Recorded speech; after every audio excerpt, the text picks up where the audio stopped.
शांत हो जाओ देवी पार्वती, तुम्हें तुम्हारा पुत्र अवश्य प्राप्त होगा।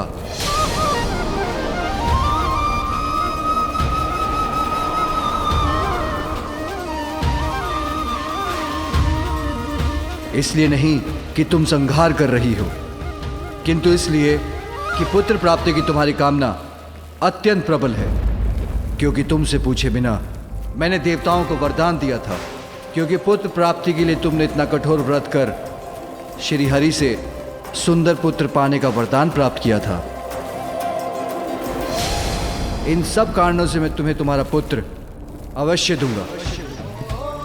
ऐसा पुत्र जो असाधारण होगा, दिव्य होगा, सबसे भिन्न और अहंकार रहित होगा। मेरे वचन व्यर्थ नहीं होंगे पार्वती, इसलिए अब शांत हो जाओ महेश्वरी।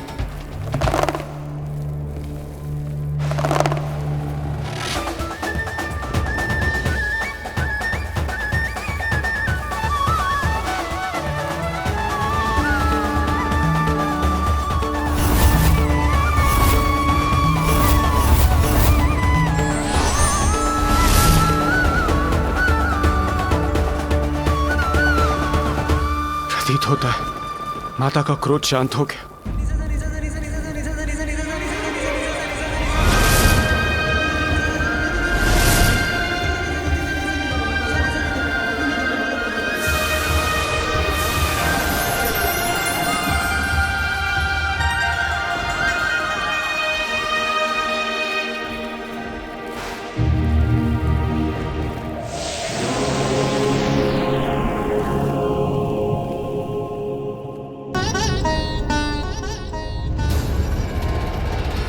उमा, देवी पार्वती अपने आप को संभालिए।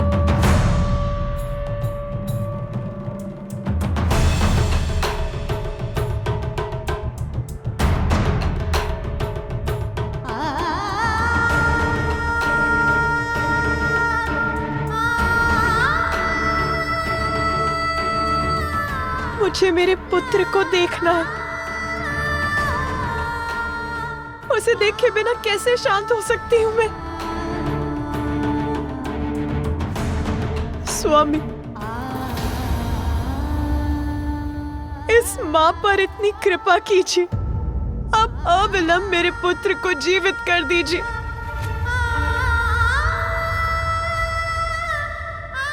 अभी तो मैंने उसका अन्नप्राशन भी नहीं किया।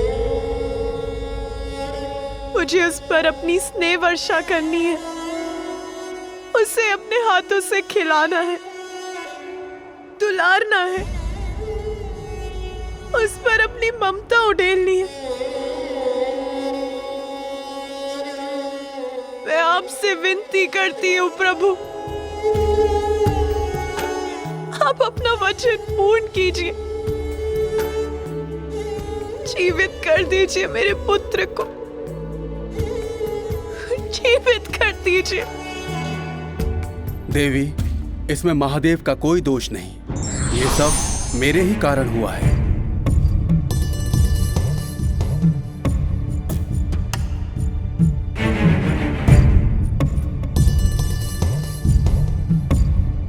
आपका दोषी तो मैं हूं। इस घटनाक्रम का संपूर्ण दोष मेरा ही है। कैसे महर्षि कश्यप? इस सब से आपका क्या संबंध है? संबंध है माता, इसका मेरे शाप से ही गूढ़ संबंध है। बहुत समय पूर्व महादेव के दो परम भक्त थे, माली और सुमाली, और महादेव ने उन्हें अभयदान दिया था।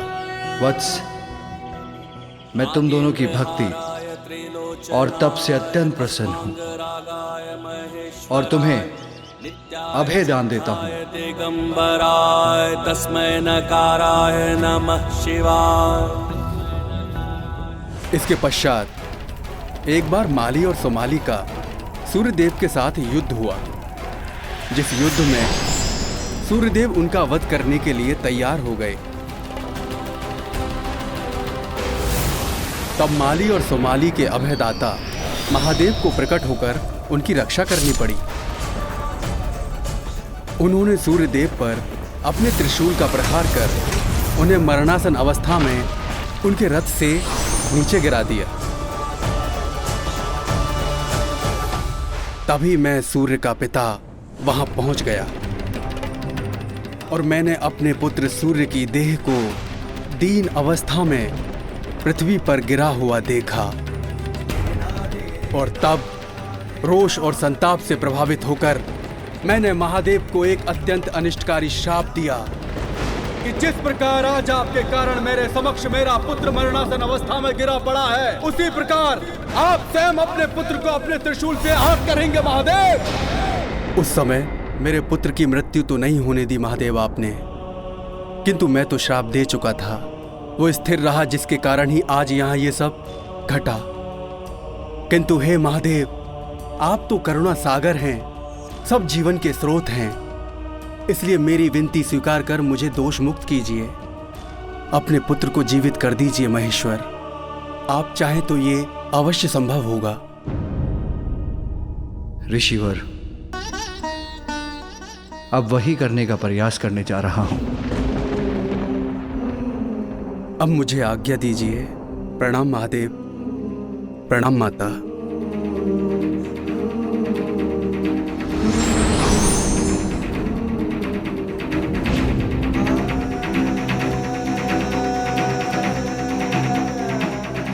देवगण, मेरे पुत्र इस बालक के पार्थिव शरीर को मानसरोवर के पावन जल से धोकर वहां उस गुफा के भीतर रख दीजिए।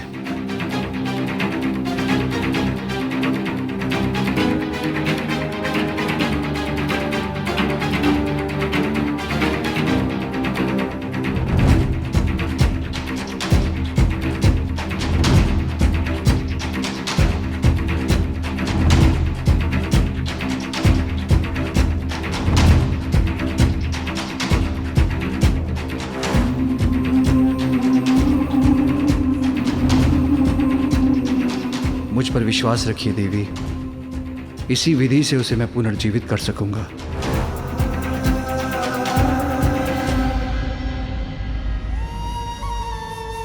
क्या हुआ माँ?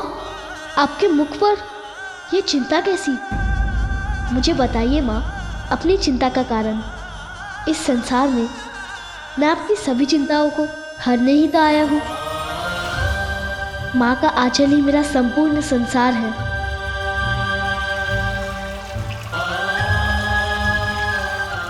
तुम ये क्या कर रहे हो पुत्र? अभी बताता हूँ माँ।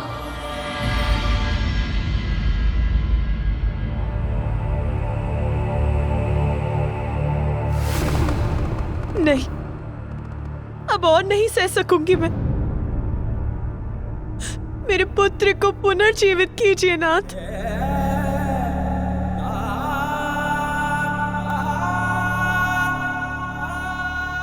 धैर्य रखो उमा। बिना शीश के मैं उसे जीवन नहीं दे सकता। मेरे त्रिशूल के प्रहार से उसका शीश सदा के लिए नष्ट हो चुका है, किंतु उसका भी उपाय है। उसका धड़ किसी और शीश से जोड़ना होगा।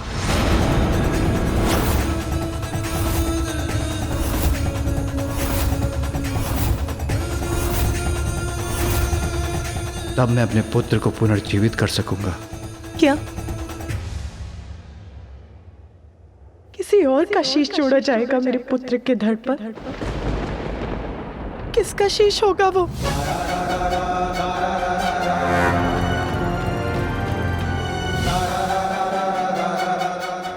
उत्तर दीजिए, किसका शीश दिया जाएगा मेरे पुत्र को?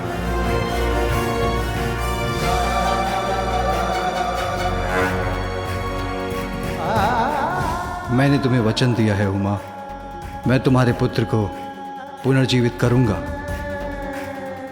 इसीलिए विश्वास रखो, जो होगा उचित ही होगा। किंतु स्वामी, उसे तो किसी और का शीश धारण करना होगा। किसी और का शीश हम कहां से लेकर आएंगे प्रभु?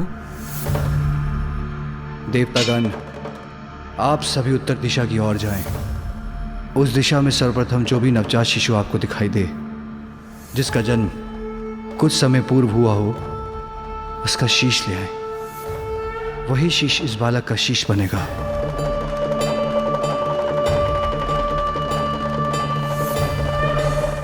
और ये कार्य करते समय दो बातों का अवश्य ध्यान रखिएगा।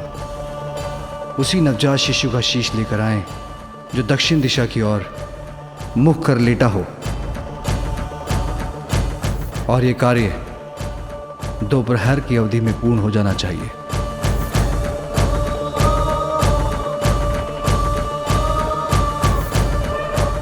अन्यथा मैं अपने पुत्र को पुनर्जीवित करने में अक्षम बचूंगा।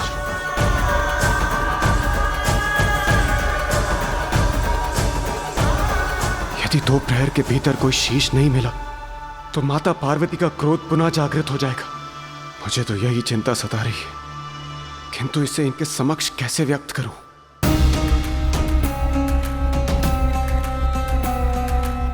मात्र 2 प्रहर, बस इतना ही अवकाश है मेरे पुत्र के लिए शीश प्राप्त कर उसे पुनर्जीवित करने का। हम प्रयास तो कर सकते हैं इंद्रदेव, पर 2 प्रहर तो बहुत छोटी अवधि है। सूर्यदेव, ये महादेव की आज्ञा है। हमें उन पर विश्वास कर अति शीघ्र अपनी यात्रा प्रारंभ करनी चाहिए और अविलंब उत्तर दिशा की ओर प्रस्थान करना चाहिए। रुकिए इंद्रदेव, मैं भी आप लोगों की सहायता के लिए आप सबके साथ चलता हूं।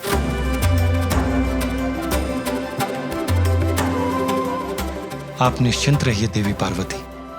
जिस प्रकार मैंने महादेव को गजासुर के उदर से मुक्त कराने का वचन निभाया था,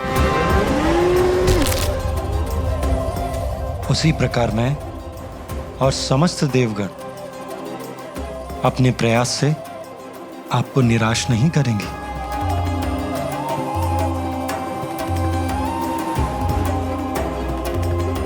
आपके इन वचनों से मुझे आश्वस्त करने के लिए अनेकों धन्यवाद भ्राताश्री।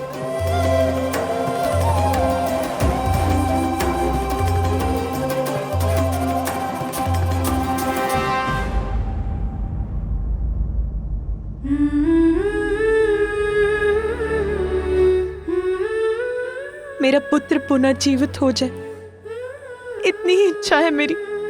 मुझ पर विश्वास रखो उमा।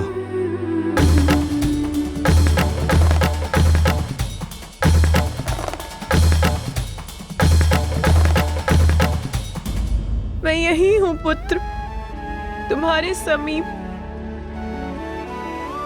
तुम्हारी प्रतीक्षा कर रही हूं, उसी प्रकार जैसे तुम द्वार के बाहर मेरी प्रतीक्षा कर रहे थे। तुम्हें छोड़कर कहीं नहीं जाऊंगी, यही हूं और यही रहूंगी। बस अब तुम शीघ्र आ जाओ पुत्र, शीघ्र आ जाओ।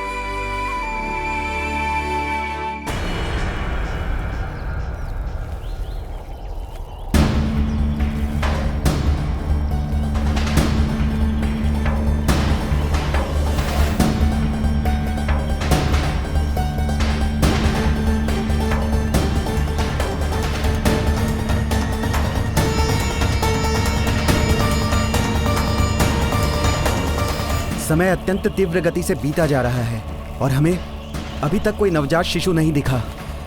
यहाँ तो दूर दूर तक इस सघन वन के सिवाय कुछ दिखाई नहीं देता है। जीवन का कोई चिन्ह तक नहीं है। हे श्री हरि, इस प्रकार हम उत्तर दिशा की ओर बढ़ते रहे तो हम घने वन में प्रविष्ट हो जाएंगे। इस वन में नवजात शिशु कहाँ मिलेगा?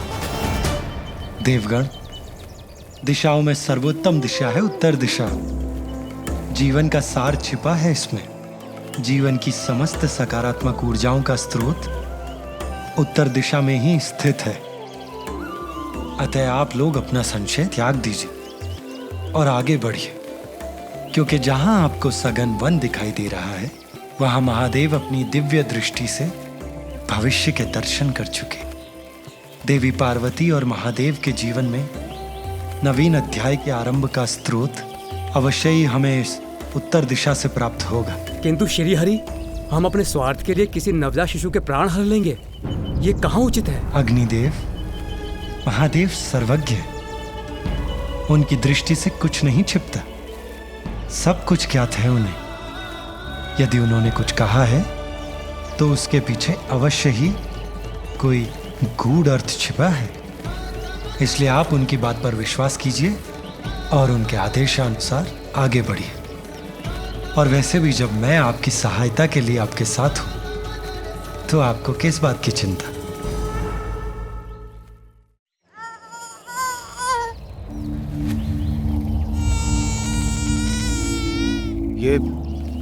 ये शिशु क्रंदन का स्वर उस ओर से आ रहा है। हमें शीघ्र उस ओर चलना चाहिए।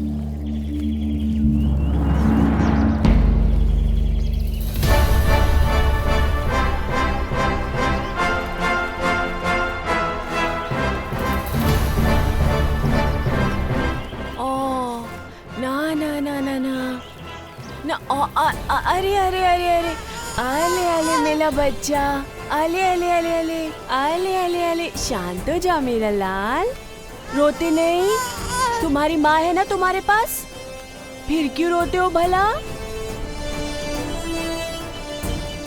आ आ आ आ चुप हो जा, चुप हो जा। अवश्य ही यही वो शिशु है जिसके बारे में महादेव ने हमसे कहा था। हाँ अवश्य, यही है हमारी समस्या का समाधान। नहीं वरुण देव, आप भूल कर रहे हैं। भूल? कैसी भूल विष्णुदेव? ये एक शिशु है और नवजात भी, अर्थात हमें इसी का शीश ले जाना है ना? इंद्रदेव, ये शिशु नवजात अवश्य है, परंतु महादेव ने हमें स्पष्ट कहा था उसी नवजात शिशु का शीश लेकर आए जो दक्षिण दिशा की ओर मुख कर लेटा हो, और इस बालक का मुख पश्चिम दिशा की ओर।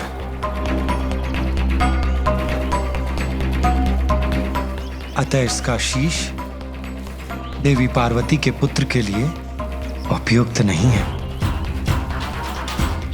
महादेव ने हमें अवश्य भेजा है, किंतु अपने हृदय में उत्पन्न संशय को मिटा नहीं पा रहा हूं मैं।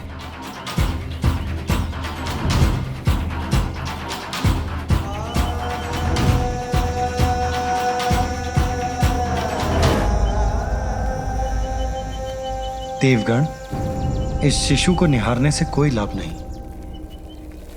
एक प्रहर बीत चुका है, हमें शीघ्रता कर दूसरा शिशु ढूंढना होगा।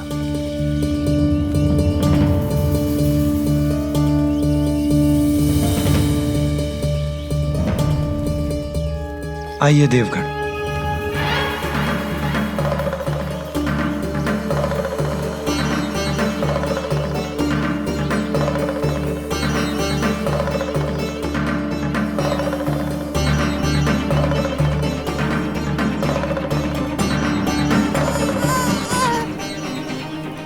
यहाँ कोई है, अवश्य है। संभव है यही वो शिशु है जिसका शीश हम ढूंढ रहे हैं।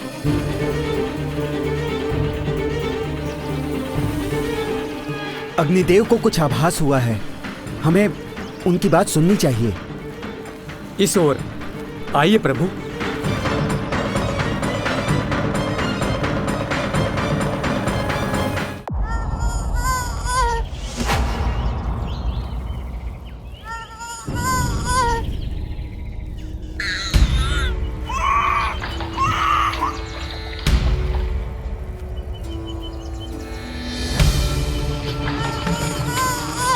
विष्णुदेव, देखिए ये यक्षिणी और उसका शिशु।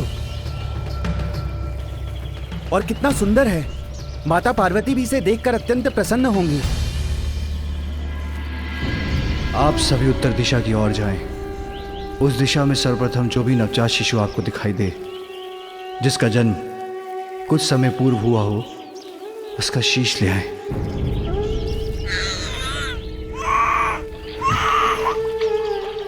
आप लोग पुनः भूल कर रहे हैं देवगण। महादेव ने स्पष्ट कहा था कि हमें किसी नवजात शिशु का शीश ढूंढना है, किंतु यह यक्ष शिशु नवजात नहीं है। इसकी आयु 1 वर्ष के समीप है।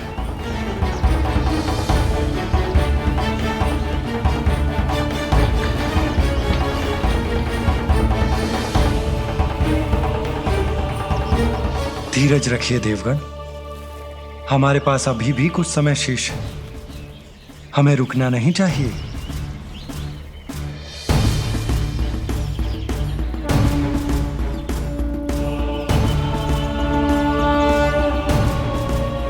आइए देवगण, आगे बढ़ते हैं।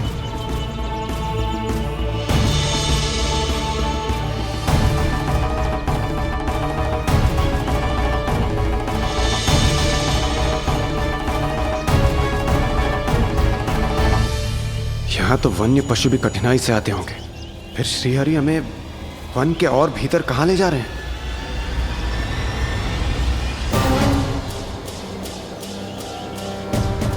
प्रभु श्रीहरि के साथ होते हुए भी मन में शंका उत्पन्न हो रही है। क्या हम किसी शिशु का शीश ढूंढ भी सकेंगे? यहाँ कहाँ मिलेगा कोई शिशु हमें?